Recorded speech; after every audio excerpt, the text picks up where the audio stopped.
Почната е изградбата на 8 подвозници и 6 надвозници во рамки на градежните активности за реконструкција на пругата Куманово-Белјаковце од Европскиот коридор 8, соопштија од јавното претпријатие за железничка инфраструктура Железници на Република Северна Македонија.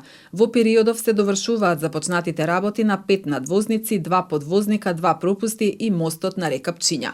Со ова се добива железничка пруга со која се добива безбедна и непречена комуникација на населението. Интензивно се работи на довршување на станичните објекти во железничките станици Ново Куманово, Шупли камен и Белјаковце, а во фаза е изработка на основен проект за реконструкција на станичната зграда во железничка станица Куманово. Со претходниот проект не беше предвидена реконструкција на оваа станична зграда, но како резултат на соработката со општина Куманово и оваа задача беше доделена на новиот изведувач на работите. Се работи на чистење на постоечките и изградба на нови бетонски одводни канали, како и работи на заштита на косините кај засеците, изградба на заштитни ѕидови од габиони, информираа од претпријатието. Дел од активностите се спроведуваат и во населени места како што е населбата Перочичо, каде продолжи изградбата на нов надвозник кој ќе биде поставен паралелно со железничкиот подвозник. Од претпријатието наведуваа дека ќе се изгради и звучна бариера помеѓу пругата и куќите во непосредна близина,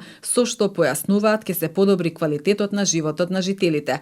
И за претпријатието пречка е дивата депонија на трасата. Таму се планира чистење во соработка со општината и јавното претпријатие Чистота и зеленило, пошто ќе се постави ограда околу пругата и ќе се оформи градилиште на кое невработените лица нема да имаат пристап. Градежни активности се планирани и во село Лопате, каде што, како што посочуваат од претпријатието, железничките пруги од коридор 8 и коридор 10 се вкрстуваат со регионалниот пат кој води кон селата Липково и Опае. Надлежните објаснуваа дека со новото решение ќе се надминат претходните проблеми и ќе се зголеми безбедноста на мештаните, бидејќи интензивниот сообраќај кој се одвива по овој регионален пат се оддалечува од центарот на селото и училиштето.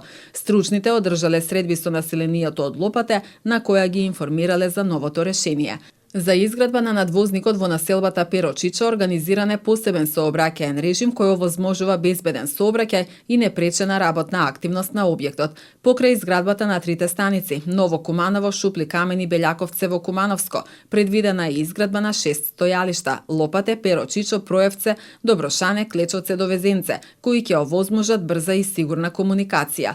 Изведувачот на градежните работи се поттикнува да вработува локално население и ангажира локални фирми во фаза на изградба, но секако и покасно, во фаза на експлоатација, ќе има потреба од вработување на лица кои ќе работат во функција на непречено одвивање на железничкиот сообраќај. Градежните работи за реконструкција на пругата Куманово-Белјаков се продолжија во октомври 2022 година.